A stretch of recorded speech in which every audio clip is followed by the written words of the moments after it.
You were never meant to hear what I'm about to tell you.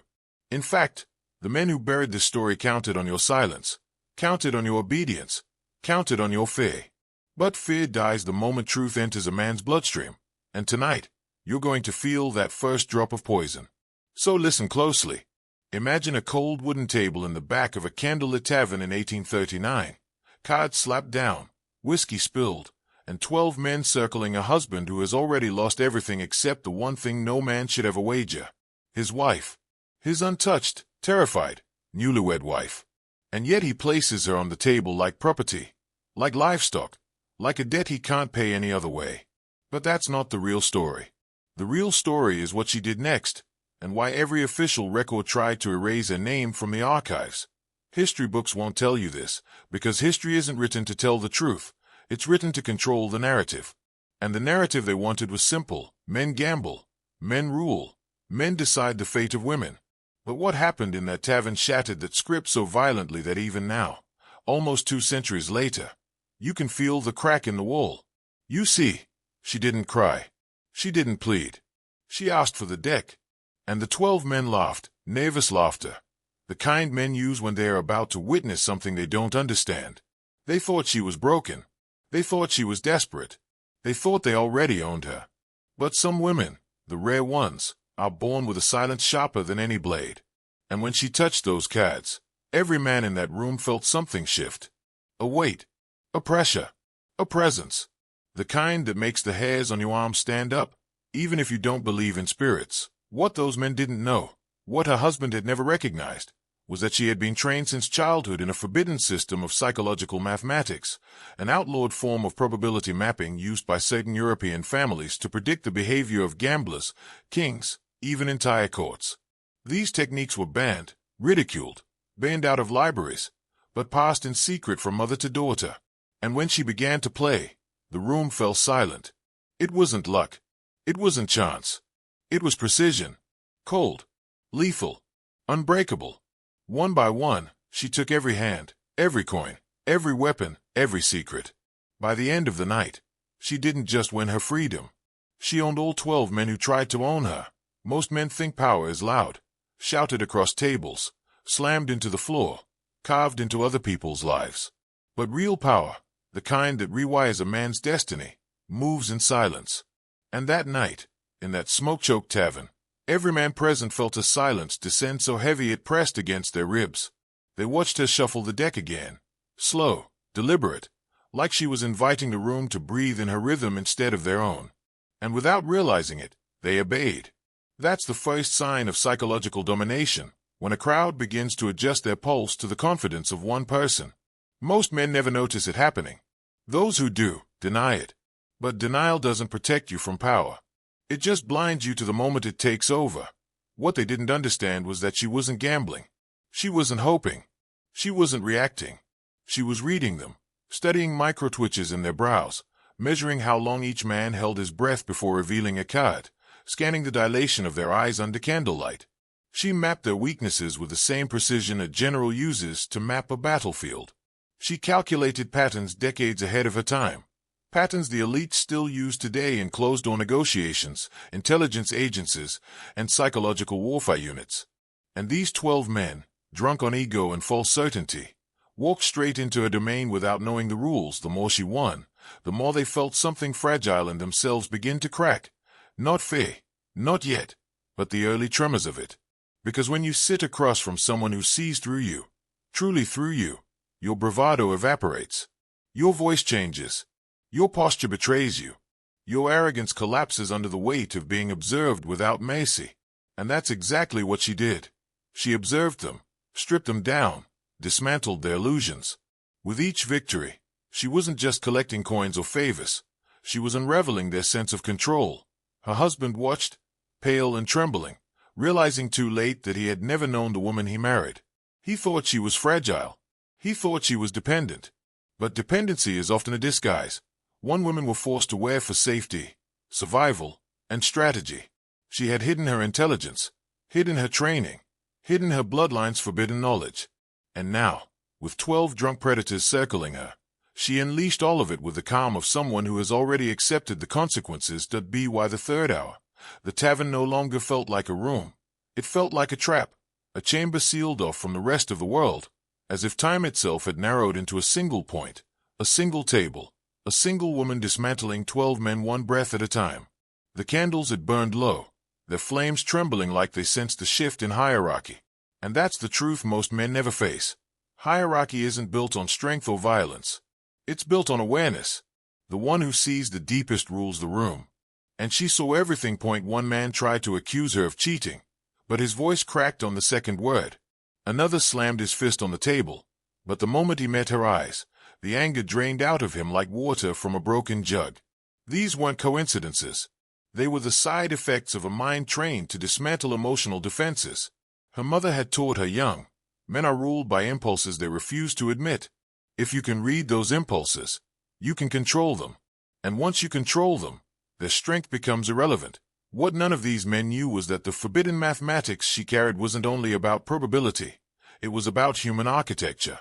The hidden formulas of desire, risk, fear, pride, and dominance. The same codes used by ancient courts to manipulate kings. The same emotional algorithms used by secret societies to test loyalty. The same psychological patterns that later intelligence agencies weaponized to break traitors. She wasn't gambling with cards. She was playing their minds like instruments. Her husband sat frozen, finally understanding the magnitude of his mistake. He had wagered something he never owned. He had gambled with a force he couldn't comprehend. And the moment his wife realized this, realized that the man who vowed to protect her had sold her instead, something in her shifted. She didn't raise her voice. She didn't cry. But the air around her sharpened, like a blade scraping against stone. So she kept playing. And the more she played, the more the 12 men felt their own identities slipping, their confidence draining, their certainty dissolving. Because when someone sees the hidden gears inside you, the gears you didn't even know existed, you're no longer a man, you're an open book. And she was reading every page. By the time the clock struck midnight, something unspoken had settled over the tavern, an invisible boundary none of the men dared to cross. They didn't understand it, couldn't name it, but they felt it like a hand closing around their throats. Power. Not the noisy kind, the quiet, surgical kind that strips illusions and forces truth to the surface. And men fear truth more than any weapon. They always have. The 12 gamblers, once loud and swaggering, now shifted in their seats like schoolboys waiting for a punishment they knew they deserved. Their voices softened, their shoulders slumped, their jokes died in their throats. You see, when a man realizes he's losing control, his first instinct is to fight. But when he realizes he never had control to begin with, he stops fighting. He waits. He watches. He surrenders. Even if he doesn't say the word out loud, she continued to deal the cards, each movement precise, delicate, almost ceremonial. But rituals aren't always holy. Some are built for dominance. Some are designed to break the old order and reveal the truth beneath it. As she played, her breathing stayed steady. Her eyes never wavered. Her mind stayed locked on their patterns. The twitch of a finger, the swallow after a bluff, the restless shifting of a foot that signaled doubt. She saw weakness the way a hunter sees footprints in fresh snow. One of the younger men tried to charm her, leaning forward with a smirk, hoping seduction might tilt the game. She didn't even grant him a glance. And in that instant, he felt something fracture inside him, a realization that he had never held the power he thought he did. A man's ego isn't destroyed by defeat. It's destroyed by irrelevance. Her husband, now deep in his own humiliation, whispered her name. She didn't respond. She didn't have to. The silence between them said everything he was too cowardly to admit. He had treated her like a possession, and now he was discovering she was the only real predator in the room. His shame radiated across the table. Heavy and sour, the others watched him, watched her, and slowly began to understand what was unfolding. This wasn't a game anymore. It wasn't even revenge. This was revelation. A recalibration of power.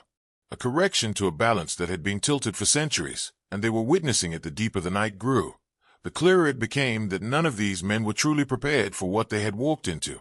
They thought they understood stakes. They thought they understood risk. But risk is only dangerous when you underestimate the other player, and every man in that room had made the same fatal miscalculation. They assumed a wife was a weakness. A quiet woman was a shadow. A bet was just a bet. But she was something none of them had ever faced before. a mind unbound by their expectations. Her hands moved with a precision that felt almost ancient, as if she was repeating a sequence passed down through generations of women the world had never bothered to document. You could see it in her posture, upright, steady, unshaken. You could feel it in the way the air tightened each time she touched the cads, like the room itself was holding breath. It wasn't supernatural, but it felt close. Every culture has legends about women who could read fate through symbols. Some called them witches. Some called them prophets. Some simply made sure their names were erased. One of the older men finally snapped, pushing his chair back so violently it scraped across the floor. He accused her of trickery, of having the devil in her hands. The others silently half-agreed, not because they believed in devils, but because men fear anything they can't dominate or decode. But she didn't flinch. She didn't argue. She didn't justify. She simply looked at him with a calmness so absolute it felt like judgment. And that's when he sat back down. Not because he wanted to, but because he realized he had revealed more about himself in that outburst than she had revealed all night. You see, true psychological advantage doesn't come from attacking. It comes from allowing the other side to collapse under their own contradictions. And that's exactly what was happening. Every card she revealed wasn't just a victory. It was a mirror held up to their flaws. Greed, lust, pride, fear. She didn't break them. She allowed them to break themselves. Her husband finally spoke again, voice trembling like a man standing before a confession booth. "Please, stop." That was all he said. But the plea wasn't for her. It was for himself. He could feel his identity disintegrating, piece by piece, as he watched her dismantle the world he thought he controlled. She placed the next card slowly, almost gently, as if to say, "This is the moment everything changes." The 6th hour of the night is when men begin to confront the truth they spend their whole lives avoiding, that control is an illusion, and identity is thinner than they dare admit. By now, the 12 gamblers no longer sat like opponents. They sat like witnesses, drawn into a force they couldn't name but couldn't escape. It wasn't the cards. It wasn't the stakes. It was her. The way she didn't gloat when she won. The way she didn't tremble when she lost. The way she didn't need dominance to prove dominance. That is the mark of someone who knows the architecture of human nature so well that the game becomes irrelevant. Her husband had collapsed inward, shoulders curled, eyes fixed on the table as if watching the slow dismantling of his own soul. You could almost see the realization tearing through him, that the woman he gambled away was the only one in the room who had truly understood the mechanics of power. She had moved through their world quietly, letting men mistake her silence for submission. But silence is a weapon. Silence listens. Silence collects. Silence waits. And when it finally speaks, it speaks with everything it has gathered. The others shifted like men confessing sins without words. The one who had mocked her earlier now avoided eye contact entirely. The one who had tried to charm her sat with his hands folded like a child. Even the strongest of the group, the one they all looked to when trouble brewed, kept swallowing hard, his bravado evaporating with every card she laid down. What they felt wasn't embarrassment. It was exposure. She wasn't just reading them. She was revealing them to themselves. And here's the truth most men fear more than death. When someone sees who you really are, without your armor, without your noise, without your practice performances, you lose the one advantage you thought you had. Your mask. Your myth. Your performance of strength. As the candles flickered lower, their flames bending toward her like they recognized the center of gravity had shifted, she leaned back, not tired, not strained, simply resetting the battlefield with a glance. The room felt smaller, as if a presence was pushing the walls inward, tightening the circle, forcing every man to confront the consequences of the world he had built. Then she placed her next bet.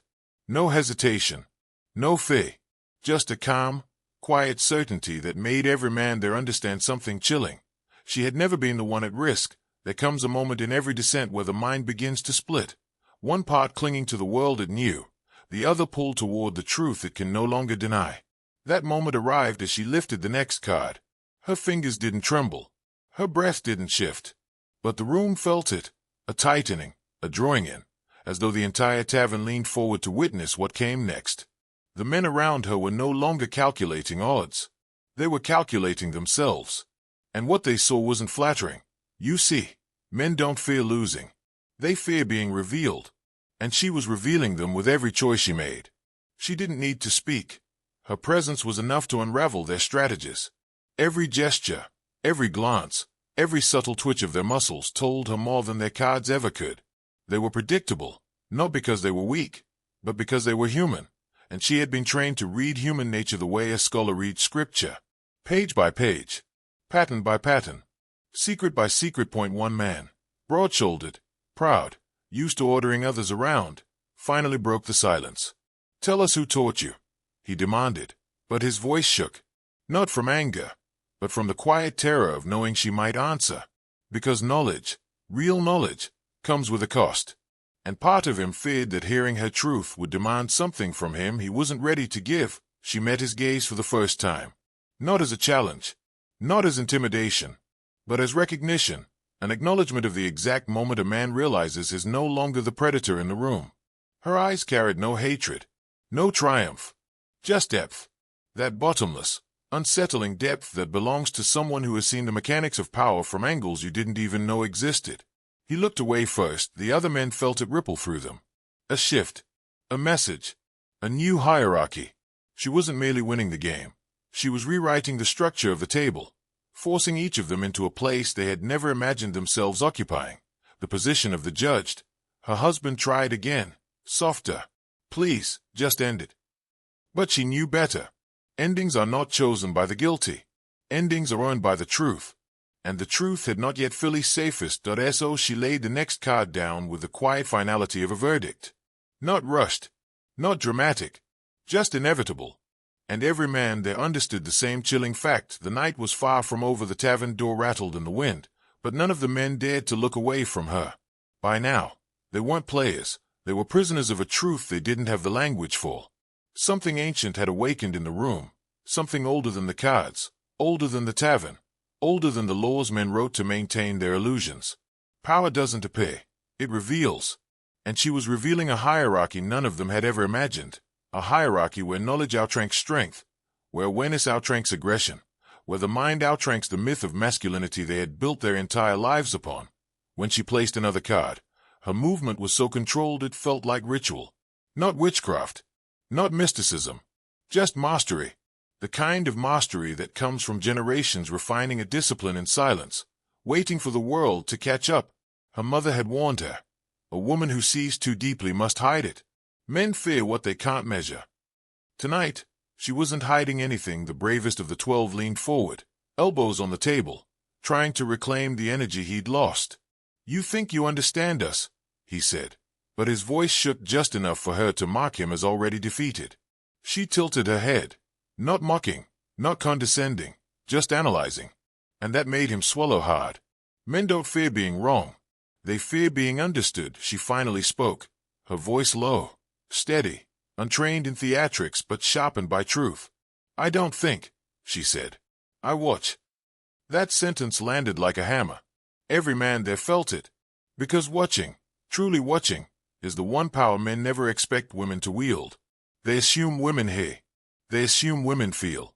But watching, mapping, calculating, that terrified them. One of the gamblers, hands trembling now, whispered to the man beside him, "We should stop." But it was too late for stopping. The moment they agreed to her terms, unspoken but absolute, the game had become something else entirely. They were no longer playing for winnings. They were playing for revelation. Each card she laid down peeled away another layer of their self-deception. Her husband covered his face, unable to bear the sight of his wife transforming before him into someone he had never taken the time to know. But this wasn't transformation. This was emergence. The real her was stepping out of the cage he had built, and then, just as the room reached its breaking point, she looked up, not at them, but through them, like she could see whatever came next. And they knew. The darkest part of the night hadn't even begun. The 9th hour is when the mind begins to fracture, not from fear, but from recognition. Recognition that the story you believed about yourself was never yours. Recognition that the world you built was made of sand. Recognition that someone else, someone quieter, someone you dismissed, saw through you long before you ever saw yourself. That's what the 12 gamblers felt as she lifted the next card. The shattering realization that she had not entered their world. They had entered his. The tavern was suffocating now, hot with panic, heavy with a silence that felt like judgment. Even the floorboards creaked differently, as if the building itself knew the balance of power had inverted. The men who once swaggered in with confidence now sat stiff-backed, breathing shallow, terrified to reveal anything more than they already had. Because that's the truth. Once a man realizes is being read, every move becomes a confession. She placed the next card with the same calm control she had shown all night, and something remarkable happened. The men stopped looking at the table. They were watching her, studying her, the way prey studies the predator, trying to anticipate the next strike. But there was no strike, there was only precision. Point one of the gamblers, a man known for violence, a man who had broken bones over smaller insults, leaned back, his chair almost tipping. He muttered, "This isn't natural." But deep down, he knew it was. Nature produces forces like her all the time. People who can see patterns others refuse to see. But societies bury them. Families silence them. Men fear them. She took a slow breath, mapping the room, reading every micro-expression, every blink, every subtle tightening of the jaw. She didn't need to cheat. Human nature cheats itself. Given enough pressure, a man reveals everything he swears he'll take to the grave. Her husband finally whispered, "I didn't know. I didn't know who you were." And she didn't even look at him. Because ignorance is not innocence. Ignorance is refusal. Point two of the gamblers exchanged a glance, the kind men give each other when they realize they're in the presence of someone who outclasses them so completely they don't know whether to run or kneel. And then, with a subtle shift of her eyes, she sent another ripple through the room. A reminder that she was not here to win. She was here to finish something older, deeper, more dangerous. She wasn't just playing the game. She was exposing the players to be why the 10th hour. The men were no longer fighting the game. They were fighting themselves. Their own breath felt foreign. Their own thoughts felt loud. Their own guilt felt exposed, as if the wolves had grown eyes. She didn't smile. She didn't taunt. She simply watched the unraveling with the patience of someone who had seen this collapse before. In different faces, different eras, different rooms. Because here's the truth most men never want to face. When you strip away the noise, the bravado, the excuses, every man eventually meets the version of himself he's been hiding from. And tonight, she was the mirror. The cards clicked softly as she shuffled again. And that sound alone made three of the men tense, like soldiers waiting for a bullet. Not because they feared losing their money. By now, their coins were forgotten on the table, scattered like offerings, but because they feared what she would reveal next. She wasn't just exposing their tells. She was exposing their patterns, their compulsions, their blind spots, the emotional weaknesses they thought they hid behind swagger and smoke. Point one man, desperate to reclaim even a shred of dominance, slammed his palm on the table. "We're done," he barked, too loudly, too quickly. But he didn't stand. He didn't push back his chair. He didn't move at all. His outburst was a performance, not a decision. And performances have no power in the presence of someone who can see through them. She tilted her head slightly, analyzing him the way one might analyze a malfunctioning machine. And he wilted. Another gambler, the one who had mocked her most cruelly at the start of the night, now sat with his hands trembling. He whispered, "How are you doing this?" Not with anger, but with reverence. Because some men, when confronted with dominance they cannot comprehend, shift from challenges to disciples. Her husband tried to speak again, but the words caught in his throat. He wasn't looking at her like a wife anymore. He was looking at her like a force. Like a storm he had accidentally walked into.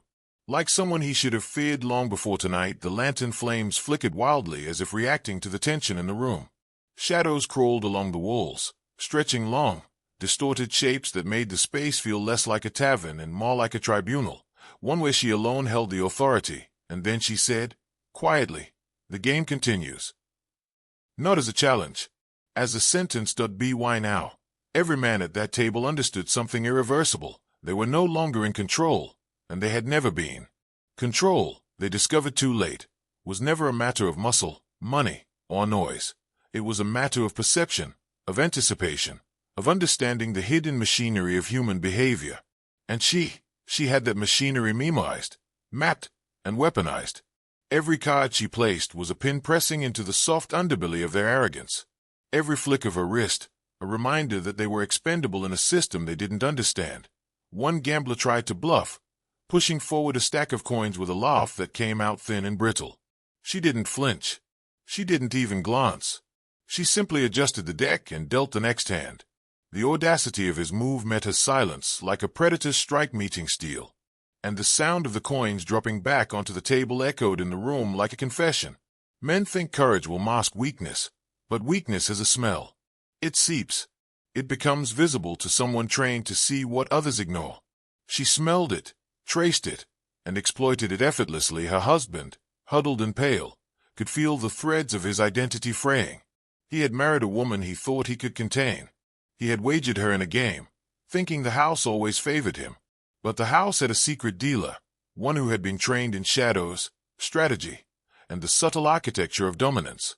And now the game had shifted so completely that every move he made only highlighted his own vulnerability. Across the table, the older men exchanged glances, whispers they didn't dare voice aloud.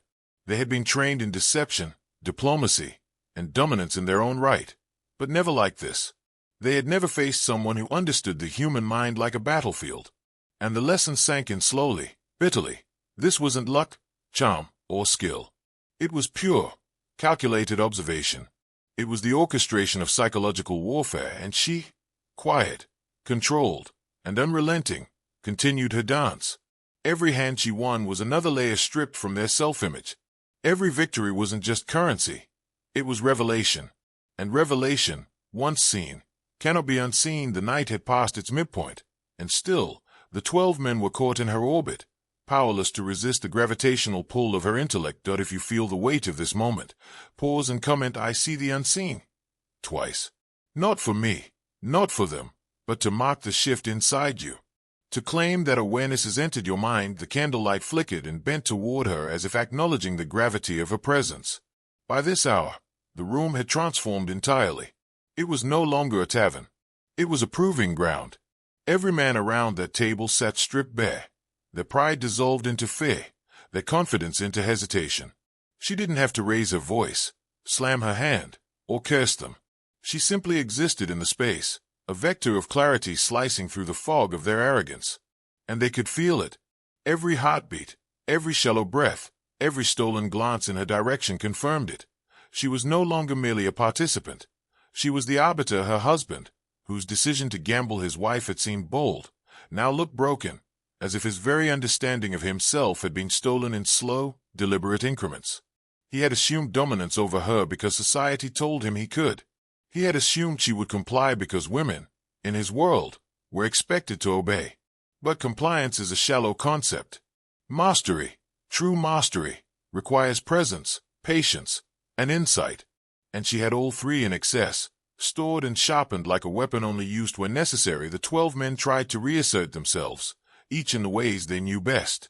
One leaned forward with a smile, hoping charm could buy him reprieve. Coins aggressively, seeking intimidation. Another whispered under his breath, trying to negotiate outcomes in half-truths and bluff. But nothing worked. Every gesture was catalogued, every micro-expression observed, every hidden motive exposed. The quietest glance carried more weight than their loudest claims. She had mapped the battlefield of their minds and played them like instruments. The air had thickened, almost tangible, carrying the gravity of knowledge few humans are permitted to hold. It was no longer a gamble. It was a lesson in invisibility and awareness, in understanding the architecture of domination.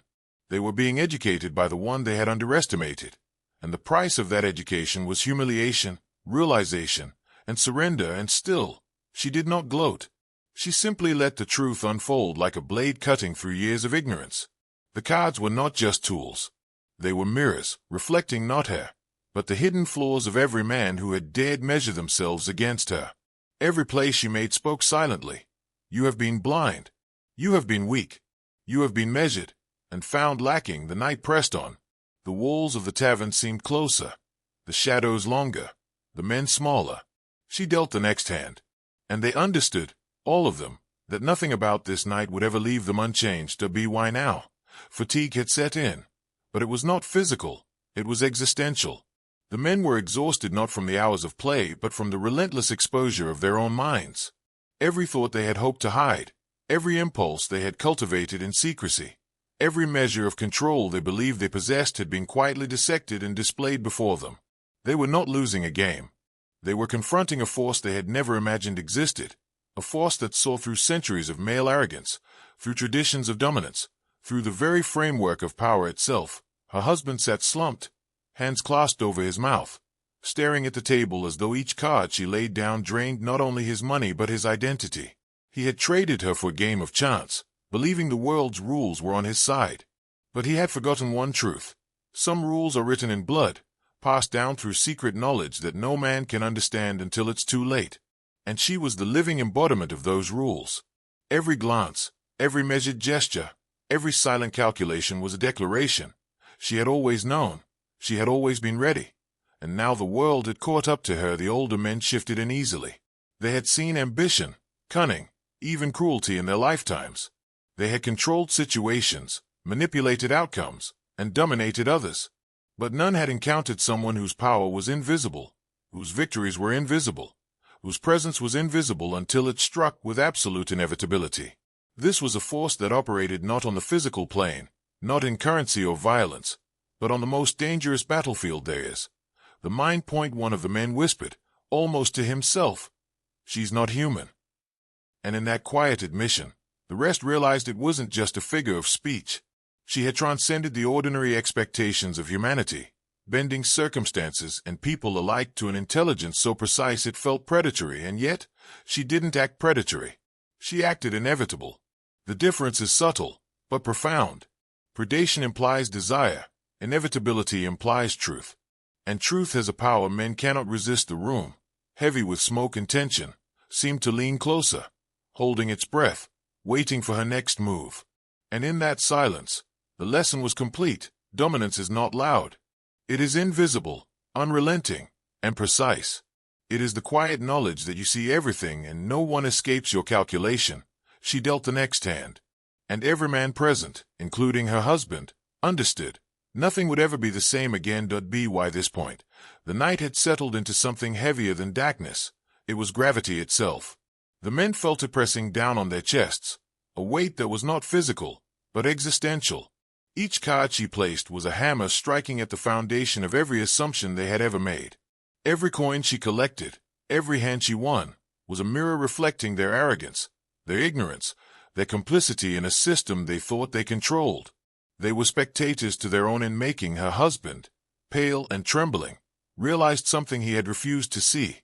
He had never owned her. He had wagered her as if she were a piece of property, a token in a game designed by men like him. But ownership is an illusion. Power is an illusion. And that night, the illusions were burning. He had mistaken compliance for weakness, silence for obedience, passivity for ignorance. He had been wrong about everything. The 12 men around the table tried to assert themselves. A jab of words, a shift in posture, a forced laugh. But she catalogued it all, measured it, and rendered it meaningless. They were predictable. Every reaction had been anticipated. Every impulse had been mapped. They were moving on her board, and she was guiding the pieces with a subtlety that bordered on terrifying. The tavern seemed smaller now, the walls leaning inward as if the universe itself recognized the shift in hierarchy. Shadows clung to the corners, stretching unnaturally, drawn toward the center of the room. It wasn't just the humans who recognized her power.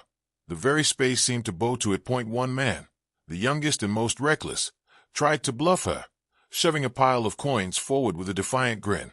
She didn't even glance at him. A subtle tilt of her head, a pause of her breath, and he felt something collapse inside him. Not humiliation, something sharper. The raw, undeniable acknowledgement that he was no longer a player, but a subject. Her husband whispered her name again, voice cracking, eyes wide with fear and awe. But she didn't answer. She didn't need to. The silence said more than words ever could. I have always been the force you feared, the mind you underestimated, the reality you refused to see. And as she dealt the next card, the truth became undeniable. The night was no longer a game. It was a revelation. And revelation does not wait for consent. The 15th hour brought with it a shift that was almost imperceptible, yet seismic. The men were no longer reacting. They were surrendering, piece by piece, without realizing it. Their bravado, their illusions of dominance, even their own sense of self had been meticulously peeled away. And they had no one to blame but themselves. They had walked into a game without understanding its rules, into a room without realizing the true authority already present. They had assumed the surface, assumed appearances, and she had drilled straight through to the core. Her husband, slumped in defeat, felt a cold rage rising, not toward her, but toward himself. He had traded what he thought he owned for temporary amusement, for a show of dominance that meant nothing in the face of real power. And that realization cut deeper than any insult or strike. He had been a fool. And fools, when confronted with inevitability, feel it in their bones. The older men had begun to whisper among themselves, low and fearful. They were trying to understand, to rationalize, to reclaim even a fraction of dignity. But reason falters in the presence of someone who understands the architecture of the human mind. She wasn't merely winning, they were losing themselves. Every reaction, every twitch, every subtle attempt to regain control was catalogued and inverted. What they thought would empower them only confirmed her mastery. One man, trembling, finally muttered, "We should have known," but didn't finish. He didn't need to. Everyone understood. The game wasn't about the cards. The game wasn't about the stakes. The game had never been theirs to play. It was a lesson in awareness, control, and the quiet devastation of arrogance. Her eyes, calm and unyielding, swept over them, and the silence pressed even harder.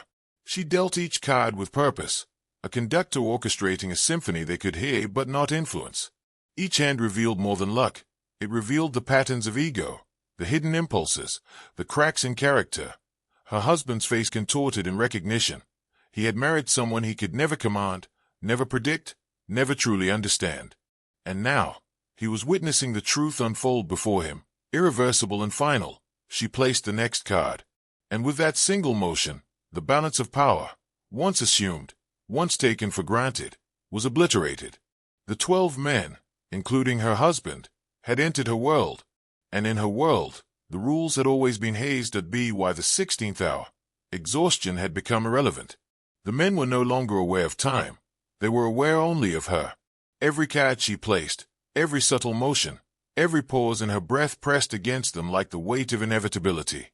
They had thought themselves observers of a game. They were not. They were participants in an unspoken trial, judged by a force they had underestimated their entire lives. And the verdict was clear. None of them would leave unchanged. Her husband's hand shook as he reached for a chair, attempting some fragile claim to composure. But composure is meaningless when confronted with someone who sees past your masks into the very mechanics of your mind. He realized, finally, that he had never truly known the woman he married. He had assumed her submission, her fragility, her dependence. Every assumption was false. She had been trained, prepared, and sharpened for this moment in ways he could neither comprehend nor counter. The 12 men around the table tried to regain dominance through volume, through movement, through threats veiled as bravado. But she catalogued every gesture with a precision that felt almost surgical. Their attempts at control were like small, impotent tremors against a force too vast and calibrated to be disturbed. Every twitch betrayed their inner calculations, their secret fears, their hidden vulnerabilities. They were no longer gamblers, they were specimens. One man leaned forward and whispered to another, almost conspiratorially, "We should stop. This isn't right." But their words fell flat, because stopping requires consent, and none of them had the power to demand it. She had already claimed the authority they never recognized, and authority, once acknowledged, even silently, cannot be revoked. Her eyes swept over the room, absorbing, analyzing, dissecting. There was no cruelty in her gaze, no malice, only inevitability. And inevitability is far more terrifying than any threat because it cannot be bargained with, ignored, or escaped. It simply exists. It shapes. It commands. The cards clicked softly as she placed another hand. The sound was more than metal against wood. It was a signal. Every man felt it resonate within him, a tremor in their own sense of self. This was not luck, chance, or manipulation. This was mastery. Pure, calculated, unstoppable mastery. And as she looked at her husband, calm and unwavering, it became clear. The night was not over. It would not be over until every illusion, every pretense, every arrogance had been stripped bare. By now, the night had become almost sacred in its weight. The tavern was no longer a room. It was an altar of revelation. Every man present, including her husband, understood that they were witnesses to something far older, far deeper, far more dangerous than any game of chance. She had transcended the rules they thought governed them. She had rewritten the hierarchy without a word of complaint, without a shout, without theatrics. Her mastery was invisible and absolute. Her husband's face, pale and taut, was etched with the realization that he had never been in control, that his attempt to wager her had been a foolish illusion. The humiliation was sharp, but sharper still was the truth. She had always been the force, the calculation, the inevitability he could not grasp. Every card she laid down was proof. Every motion, every breath, every subtle gaze was a reminder of a reality he had refused to see. She was never his to gamble, never his to command, and never his to understand fully. The 12 men, each in their own way, had begun to dissolve into silent acknowledgement. They weren't defeated, they were observed. They weren't conquered, they were measured. And the difference matters. Conquest can be fought. Observation cannot. When someone sees the invisible framework of your mind, when they understand the patterns of your fear, greed, pride, and desire, you are no longer an agent. You are a mirror. And in her hands, that mirror reflected back truths they had hidden from themselves for decades. One man whispered, trembling, "She knows everything." And they all understood it. Every secret, every impulse, every hidden weakness had been catalogued without a trace of malice, without manipulation, without rage. It was precision. It was inevitability. And it was terrifying. Her husband's voice broke as he finally said it aloud, the words raw and unguarded. "I was wrong. Not about love, not about loyalty, but about power. About the rules of dominance he had assumed existed." She didn't respond. She didn't need to. The silence carried the lesson. Power isn't possession. Power isn't aggression. Power is awareness. And she had it in abundance. She dealt the next card. The room, the men, the night itself seemed to hold its breath, and in that breath, every man understood something permanent. The world is not ruled by the loud, the strong, or the arrogant. It is ruled by the ones who see, who wait, and who act with inevitability. By the 18th hour, the night had reached its apex. The tavern, the cards, the men, none of it mattered anymore. What mattered was the truth she had laid bare. That power is invisible, that dominance is quiet, that mastery is a force no man can command unless he first understands the architecture of human nature. Every man at that table, her husband included, had been stripped of illusions. They had believed themselves architects of their own fate. They were wrong. She was the architect all along. Her husband, huddled and hollow-eyed, finally met her gaze. For the first time, he saw everything. The depth of her intelligence, the precision of her calculations, the legacy of forbidden knowledge carried in her mind like a weapon. He realized, in that instant, that he had wagered the only person in the room whose power truly mattered. And he had lost, not because of luck, not because of charm, not because of deceit, but because he had failed to see. The 12 men around the table had ceased all pretense. They no longer spoke. They no longer moved. They existed only as vessels for the revelation she delivered silently, hand by hand, card by card. She had not just won. She had exposed, dismantled, and reconstructed the hierarchy of the room. What they had assumed to be chaos was, in fact, order. Her order. And every man there understood the consequences. To encounter such mastery is to be forever changed, to know that some forces cannot be bargained with, some minds cannot be predicted, and some truths cannot be ignored. She placed the final card. 12 hands, 12 victories, 12 reckonings. She had not only reclaimed her agency, she had claimed authority over the very men who sought to control her. And her husband, broken and enlightened simultaneously, understood the gravest lesson of all. Submission is an illusion. Control is an illusion. Ownership is an illusion. Awareness, strategy, and understanding, the things most men dismiss as inconsequential, are the true currencies of power. As the first light of dawn touched the tavern, the men departed, carrying with them the weight of what they had witnessed. Some would forget the details, but none would forget the lesson. The cards, the night, and the quiet inevitability of one woman had rewritten the rules they had spent their lives believing in, and she walked away with her head held high, untouched, unbroken, unstoppable. The night had ended, but the knowledge she wielded would echo in the hearts and minds of every man who dared measure themselves against her. Remember this. The world bows not to noise, not to force, not to arrogance. It bends only to those who see, who wait, and who act with the certainty of inevitability. And now, you have seen it too.